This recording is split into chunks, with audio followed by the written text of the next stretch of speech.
La vapeur épaisse du sauna enveloppait la pièce comme un linceul. Et soudain, la porte s'ouvrit avec violence, laissant entrer un courant d'air froid qui fit frissonner ma peau nue. Clémence, qu'est-ce que tu fous ici avec ma fille? Rugit la voix grave de Monsieur Duval. Son corps massif se découpant dans l'ombre, les yeux injectés de fureur et de dégoût. Je me redressai d'un bond, le cœur battant à tout rompre, tandis que Mélanie, levée contre moi, murmurait d'une voix brisée, « Papa? Non. Pas comme ça. » C'était l'été 2023. Et j'avais fui Paris pour les rivages ensoleillés de la Costa Brava. En Espagne, cherchant à oublier un amour raté qui m'avait laissé en miettes. Barcelone m'avait attiré comme un aimant, avec ses ruelles labyrinthiques du Bari gothique, ses odeurs de paella grillée et de jasmin en fleurs, et cette lumière méditerranéenne qui peignait tout en teinte chaude, presque irréelle. J'avais 25 ans. Un diplôme de littérature fraîchement en poche. Et un job précaire comme guide touristique pour des Français égarés dans cette Catalogne fière et rebelle. Mon nom est Clémence. Et jusqu'à ce voyage, je n'avais jamais imaginé que l'Espagne deviendrait le théâtre d'une passion qui me consumerait l'âme. J'avais rencontré Mélanie par le plus grand des hasards, lors d'une visite guidée au parc Güell. Cet opéra de mosaïques et de courbes gaudiensques qui semble jaillir de la terre comme un rêve surréaliste.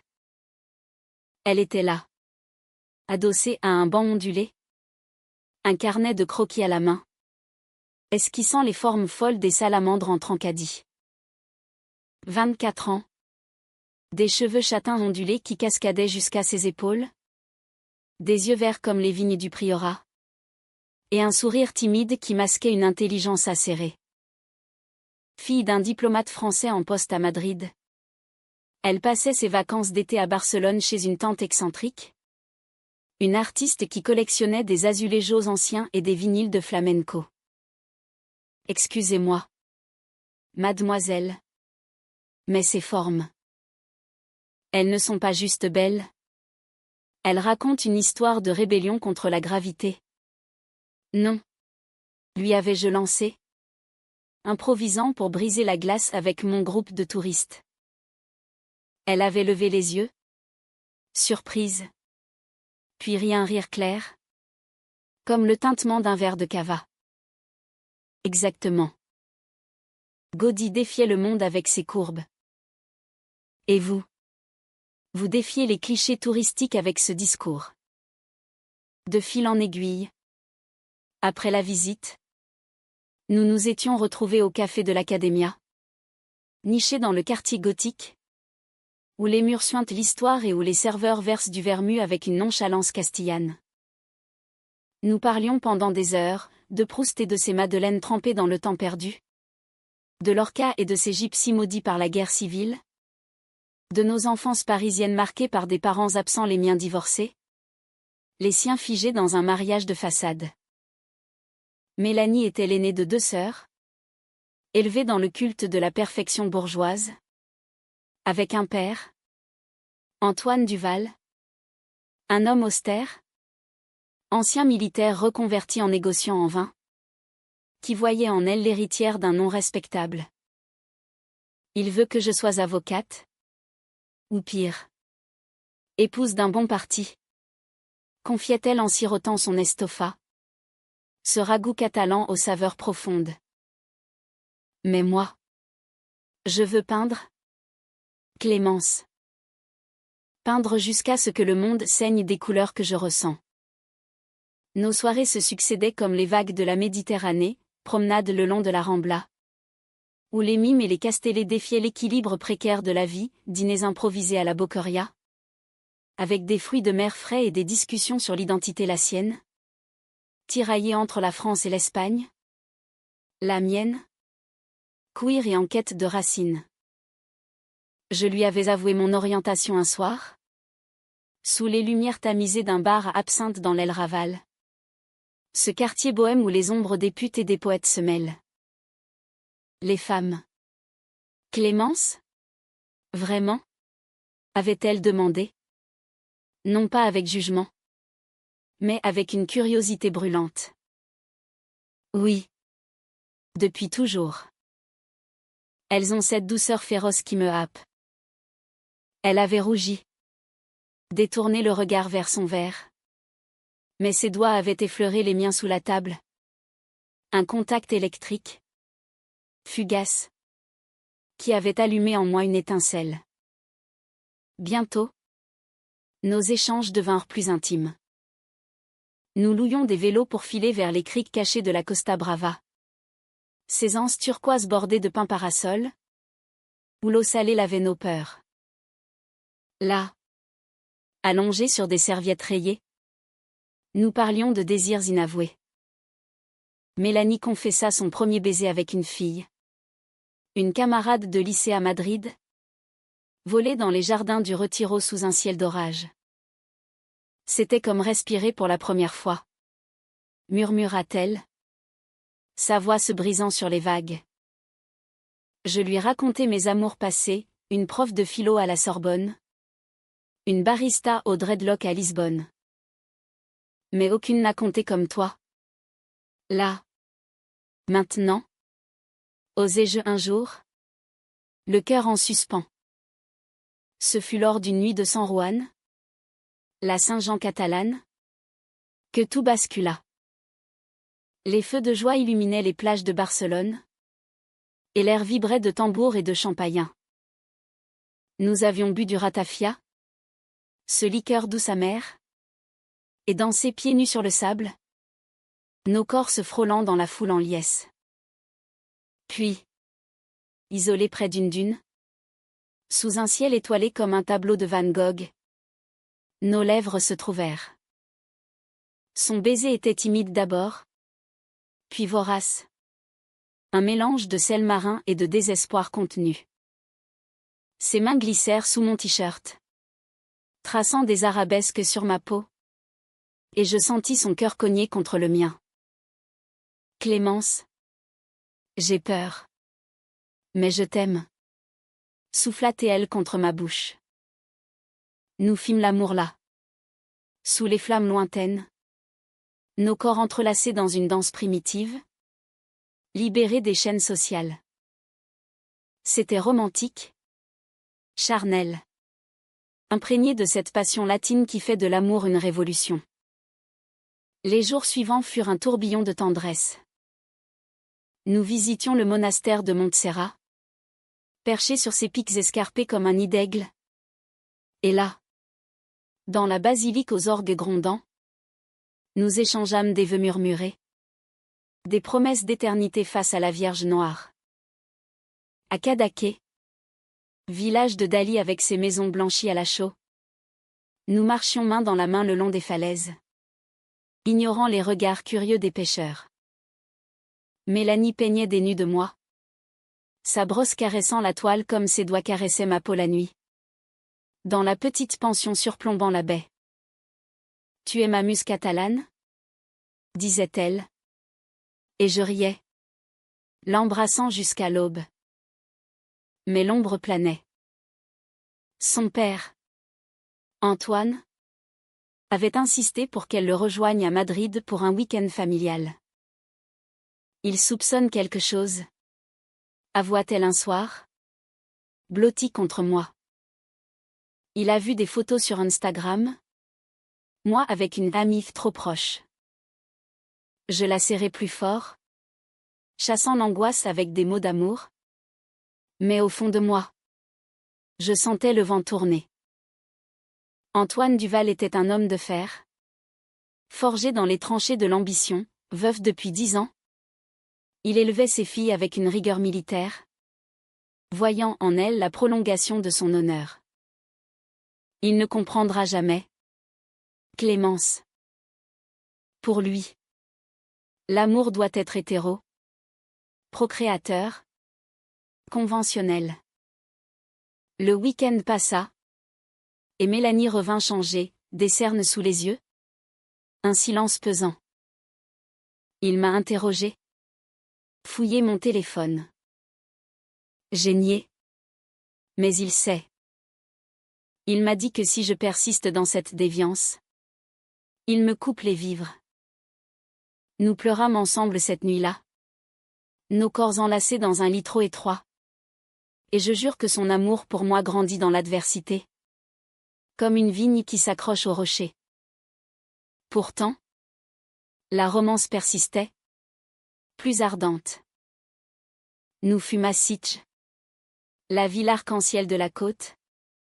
Où les prides défilent avec faste et où les couples comme nous marchent librement. Là. Dans un bar lesbien aux murs couverts de graffitis poétiques. Nous dansâmes jusqu'au bout de la nuit. Nos hanches se mouvant au rythme d'un tango flamenco revisité. Plus tard. Sur la plage de la Fosca. Sous un clair de lune argentée. Elle me demanda en mariage avec une bague artisanale.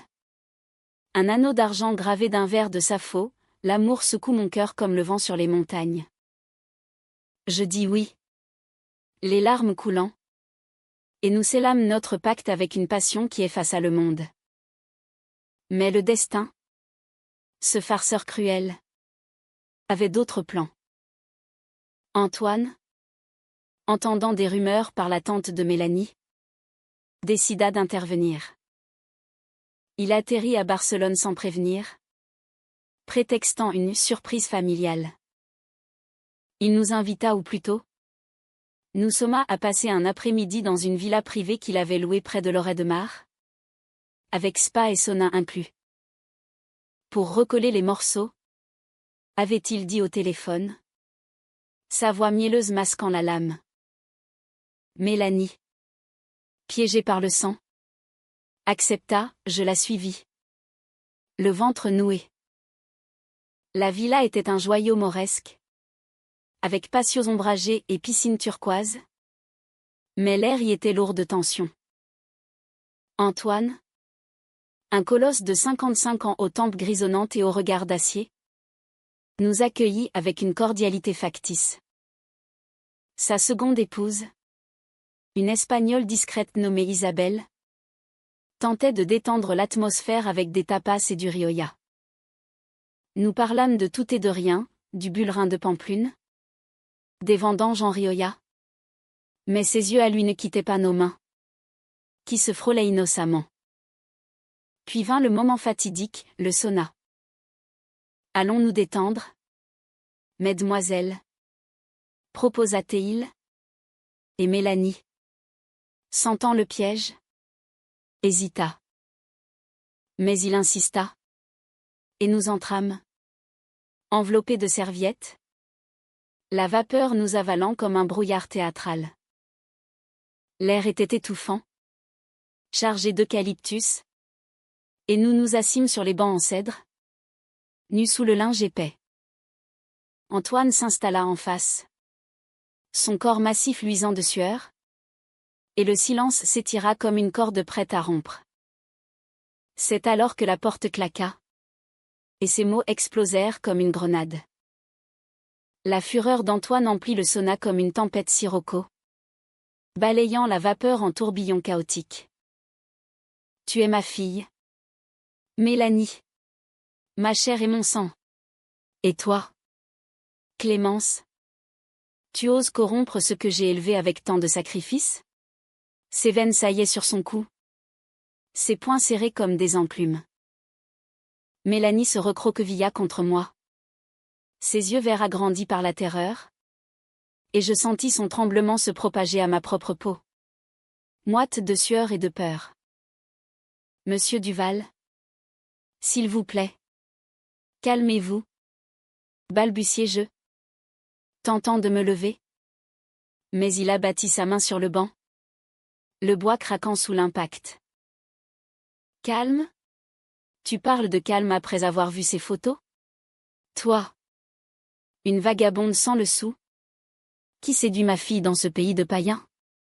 Je sais tout, les nuits sur la plage. Les baisers volés à Sitges. C'est une abomination. Ces mots étaient des flèches empoisonnées. Trempées dans le venin d'une génération qui refusait l'amour hors des sentiers battus.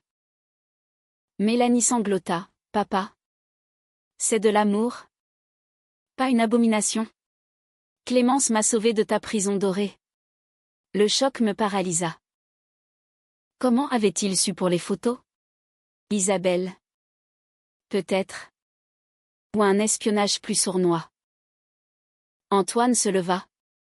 Sa silhouette imposante occultant la lumière filtrant par la petite fenêtre. Et pointa un doigt accusateur vers moi.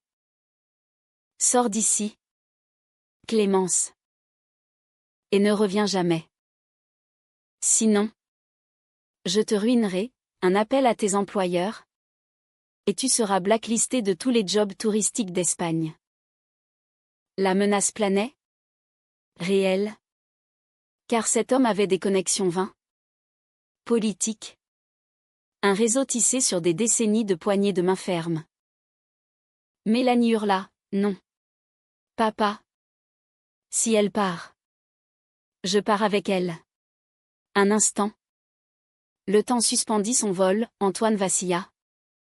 Son masque de patriarche fissuré par la douleur brute de voir sa fille le défier. Puis, dans un geste théâtral, il arracha sa serviette, révélant son corps marqué par les ans et les batailles intérieures, et frappa le mur de son poing nu. Le choc résonna comme un glas. Et un filet de sang coula le long de ses phalanges, pas une effusion dramatique, mais un rappel poignant de sa vulnérabilité humaine. Tu me tues. Mélanie. Tu me tues avec ça. Nous sortîmes en titubant. L'air frais de la villa nous giflant comme une gifle de réalité. Isabelle nous enveloppa de châle, murmurant des excuses en espagnol larmoyant, tandis qu'Antoine s'effondrait sur une chaise longue, le visage enfoui dans ses mains. Mélanie et moi nous réfugiâmes dans une chambre aux volets clos, nos corps encore tremblants. Il ne lâchera pas.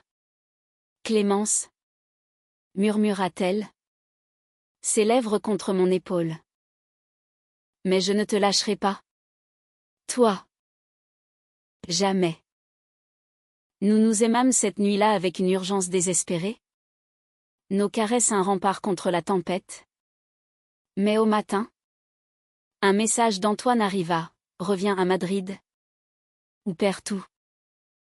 Le conflit s'envenima comme un vin qui tourne. Mélanie choisit de confronter son père seul, me suppliant de l'attendre à Barcelone. Je dois lui faire face. Pour nous. Je partis pour la Sagrada Familia, cherchant refuge dans les tours inachevées de Gaudí, symbole d'aspirations éternelles. Là, sous les vitraux qui peignaient la nef en éclats de paradis, je priais en silence pour que l'amour triomphe de la haine. Mais les heures s'étirèrent en jours, et les appels de Mélanie se raréfièrent, ses voix de plus en plus étouffées, comme si des murs invisibles se dressaient. C'est alors que la trahison frappa, plus sournoise qu'un coup de poignard. Un soir, alors que je sirotais un horchata solitaire sur la Plaza Royale, mon téléphone vibra, un email anonyme, avec des pièces jointes. Des photos nous, Mélanie et moi, enlacés sur la plage de Sitges, mais truqués, retouchés pour insinuer une débauche vulgaire, des ombres suggestives ajoutées pour salir notre intimité. Et pire, un message, si tu ne disparais pas.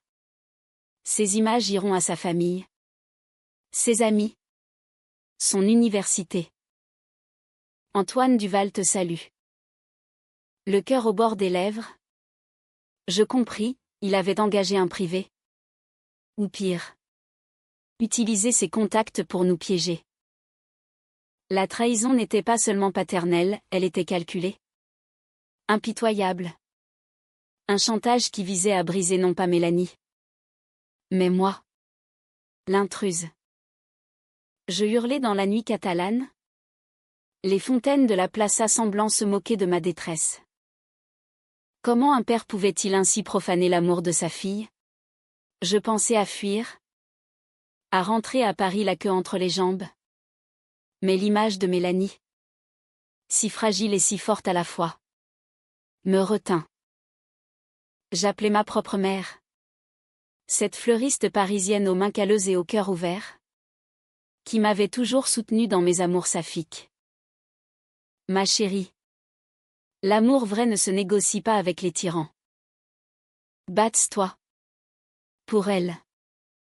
Ces mots, imprégnés de cette sagesse provençale terrax en drafter, me redonnèrent du courage.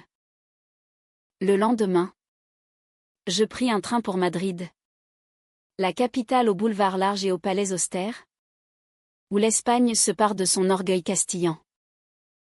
J'arrivai chez les Duval, un appartement haussmannien rénové dans le quartier de Salamanca, avec balcon en fer forgé et tapis persans étouffant les pas. La domestique me fit entrer. Et là, dans le salon aux meubles lourds, je trouvai Mélanie, pâle comme un fantôme, et Antoine, assis en roi déchu, un verre de brandy à la main.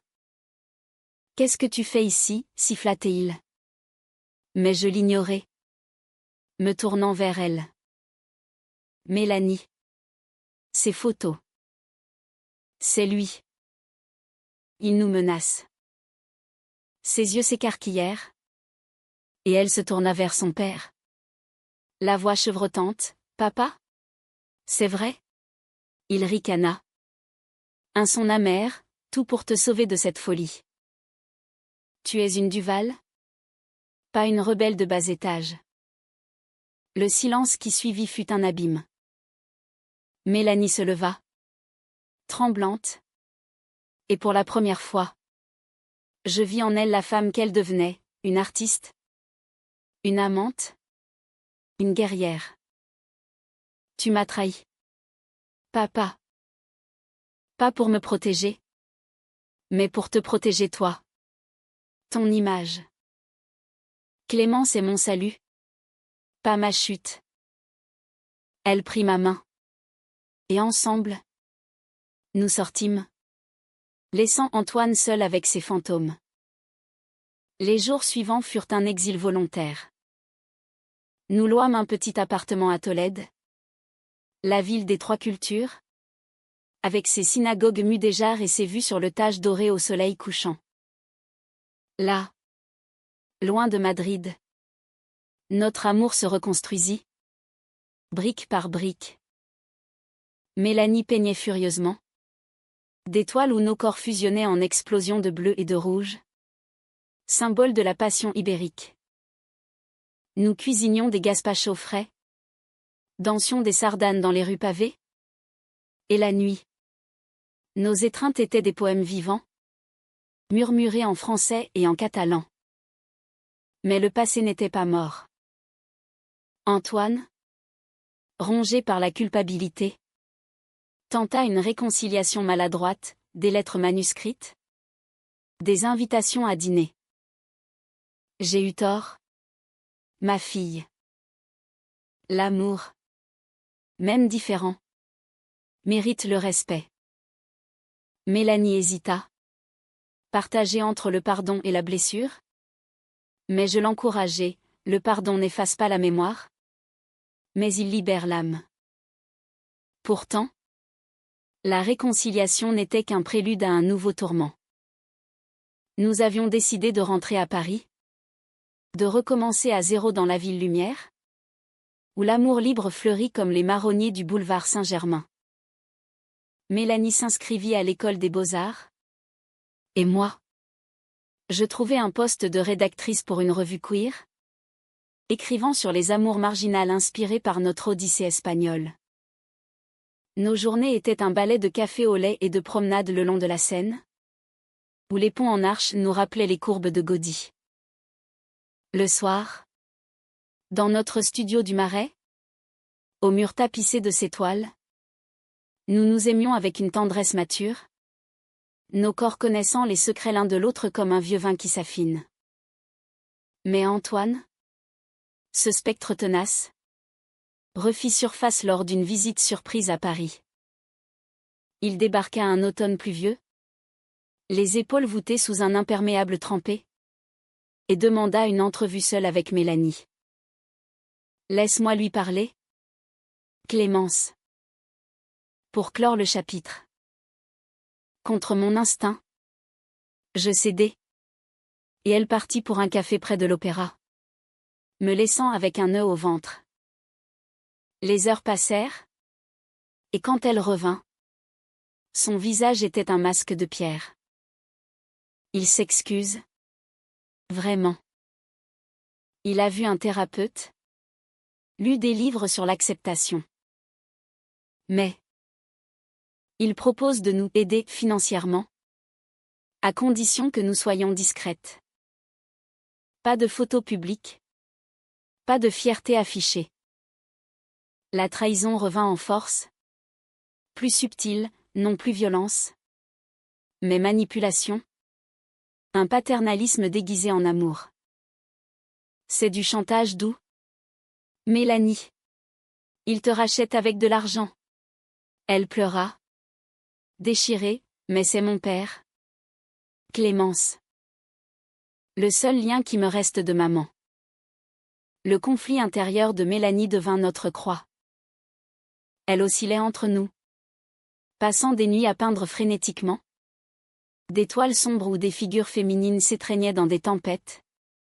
Ou à errer seule dans les Tuileries. Cherchant des réponses dans les bassins miroitants. Je la soutenais. Cuisinant des ratatouilles provençales pour la ramener à la maison. Lui lisant des extraits de Colette, cette lesbienne iconique qui avait osé défier les normes pour raviver sa flamme. Nous sommes des Marguerite Duras de notre temps. Lui disais-je. Et parfois. Elle souriait. Ses yeux verts s'illuminant comme la Costa Brava au lever du soleil. Pourtant. La fissure s'élargit.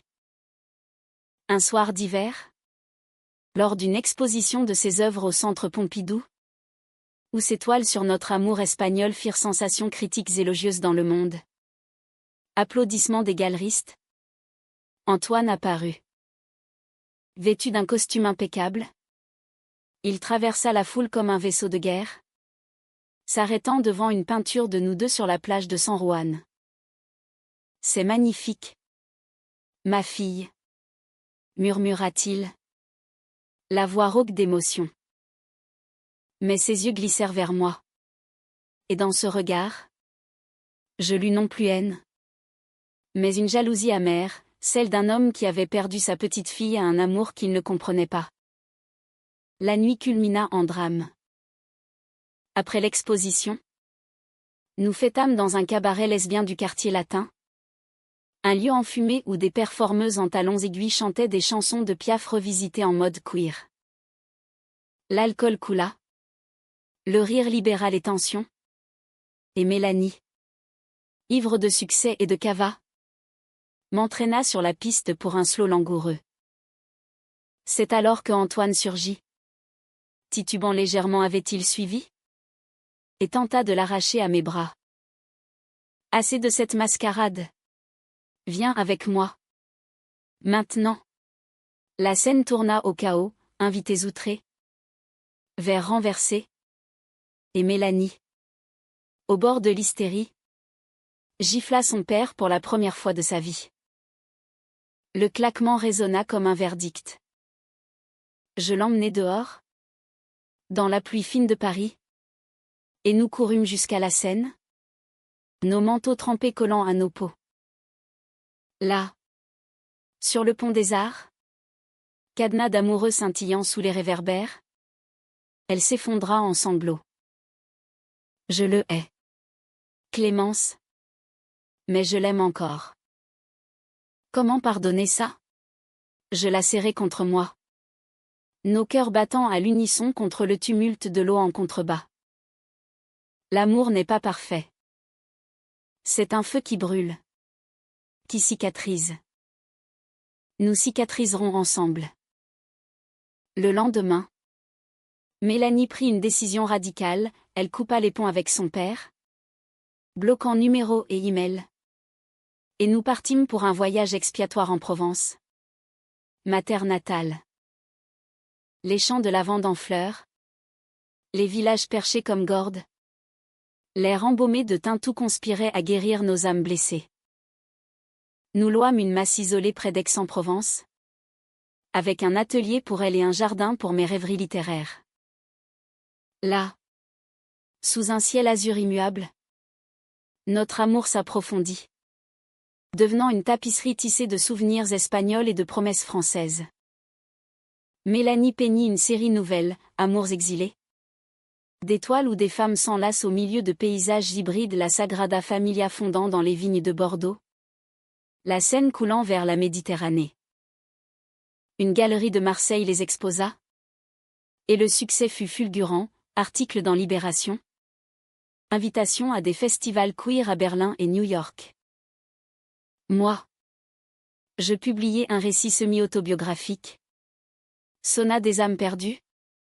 Un hommage à notre calvaire, qui toucha des milliers de lectrices en quête d'histoires vraies.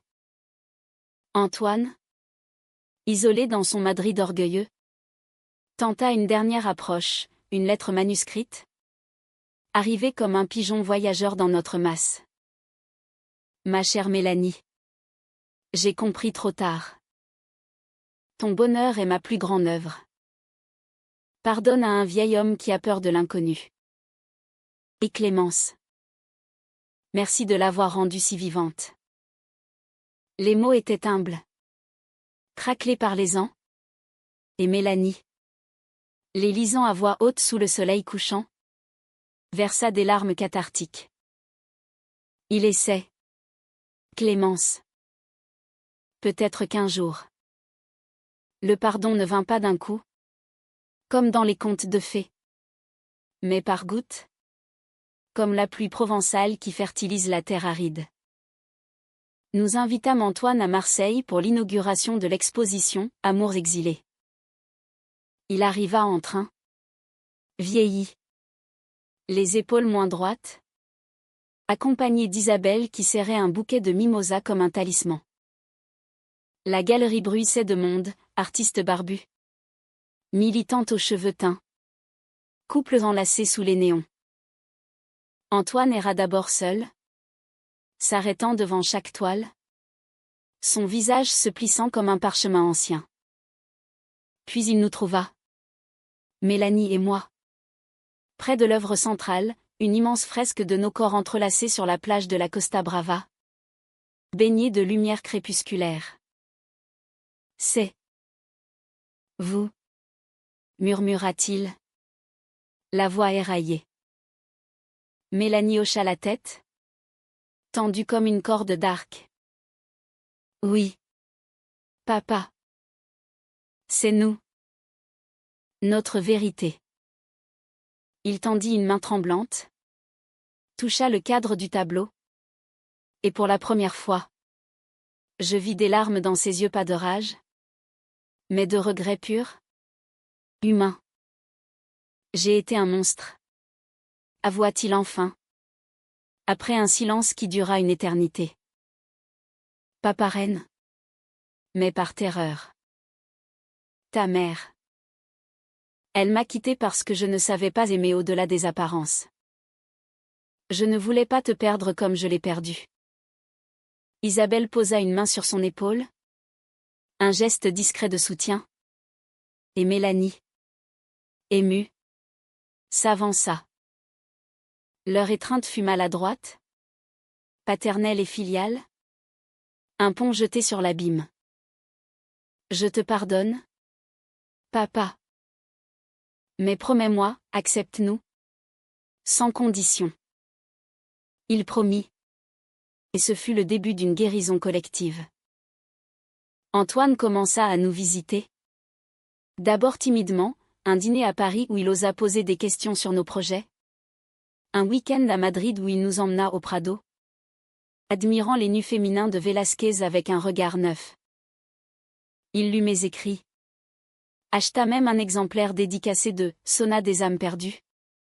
Et un soir, ivre de vin de Jerez, il confessa, « Clémence, j'ai vu en toi une menace. Mais tu es sa lumière.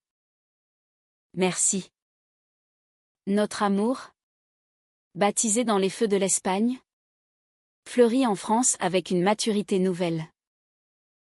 Mélanie et moi nous mariâmes lors d'une cérémonie intime à la mairie du 4e arrondissement, entourée d'amis bohèmes et de ma famille provençale. Le banquet fut un festin franco-espagnol, escargot à la provençale côte à côte avec des patatas bravas, et un orchestre jouant un mélange de zarzuela et de chansons de Barbara.